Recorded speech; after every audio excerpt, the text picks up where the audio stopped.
이번엔 ETF 플러스 시간입니다. 도움 말씀을 글로벌엑스 한동훈 이사 연결돼 있습니다. 안녕하십니까? 안녕하십니까. 글로벌엑스에서 아시아를 맡고 있는 한동훈입니다. 네, 오늘은 미국 인프라 테마와 관련된 소식 준비하셨다고요? 네, 요즘은 정말 실시간으로 전 세계가 투자 정보를 공유를 하고 있죠. 그렇다 보니까 인공지능, 전기차 같은 미국, 한국 할 거 없이 모두가 관심을 갖고 있는 게 마련인데요. 다만 개별 국가 이슈에 대해서는 다들 관심 밖에 있습니다. 한국의 경기 부양책에 대해서도 전 세계 투자들이 관심이 없듯이요. 다만 미국은 좀 다르죠. 미국은 전 세계 경제의 중심이다 보니까 미국의 경기 부양은 결국 전 세계 산업에 영향을 많이 미칩니다. 특히 미국 인프라 및 고용 법안의 경우에는 5,500억 달러를 신규 인프라 건설에 사용을 하기로 했고요. 그리고 인플레이션 감축 법안, 그리고 이제 미국의 반도체 칩스 법안 같은 경우에도 미국의 내부 정책이긴 했지만 한국을 포함한 전 세계에 영향을 줄 만큼 큰 정책이기도 합니다. 보통 이러한 법안이 발의가 되고 나면은 국내 투자분들께서는 한국 기업에 미치는 영향을 많이 보시기 마련이신데, 이렇게 ETF 플러스 시간을 통해서 미국 인프라 테마 자체에 관심을 가지시고 미국 인프라 기업에 관심을 가져보시고 어떨까 생각됩니다. 네, 그런데 인프라 관련 법안이라는 게 사실 통과된 이후에 첫 사배에 뜨기까지 시간이 꽤나 걸리지 않습니까? 네, 맞습니다. 미국 인프라 및 고용 법안이 아까 말씀드린 2021년도 11월에 통과가 됐고요. 전체 규모가 1조 달러 이상인데 신규 인프라 규모는 5,500억 달러, 대략 720조 원 정도로 어마어마한 규모입니다.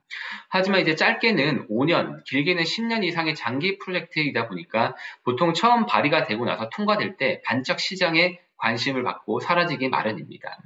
이번 인프라권 역시 그랬었는데요. 그런데 21년도 11월 달에 통과가 된 이후에 작년 한 해 동안에 인프라 투자에 대해서 계획을 세우고 시행, 시공사 등의 선정들을 거쳐서 작업이 끝난 후에 올해부터 첫 삽을 뜨면서 실제로 프로젝트에 대한 성과들이 나오고 있습니다.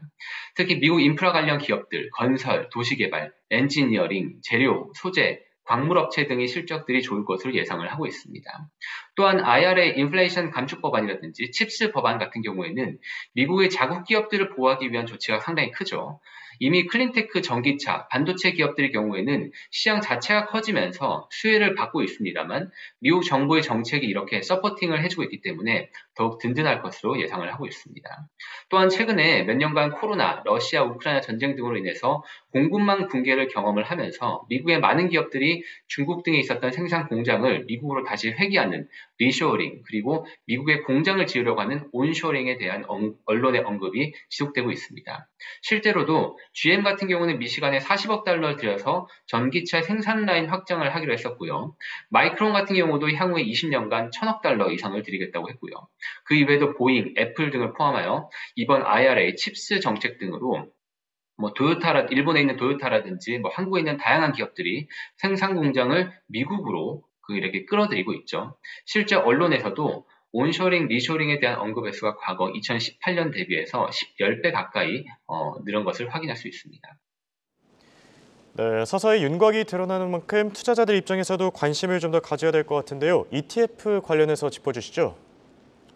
네, 미국 인프라 기업들은 솔직히 로컬 기업들이 많다 보니까 한국 투자분들에게는 그렇게 많이 알려져 있지 않습니다. 그렇기 때문에 테마의 성장성은 있으나 기업들에 대한 정보가 부족하다 보니까 ETF로 접근하시는 것이 훨씬 편하실 것이라고 생각이 됩니다.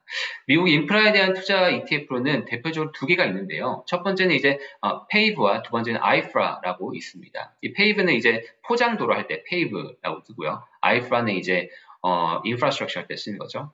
페이브 같은 경우는 현재 운용 규모가 가장 큰 5조 8천억 원 정도 수준이고요.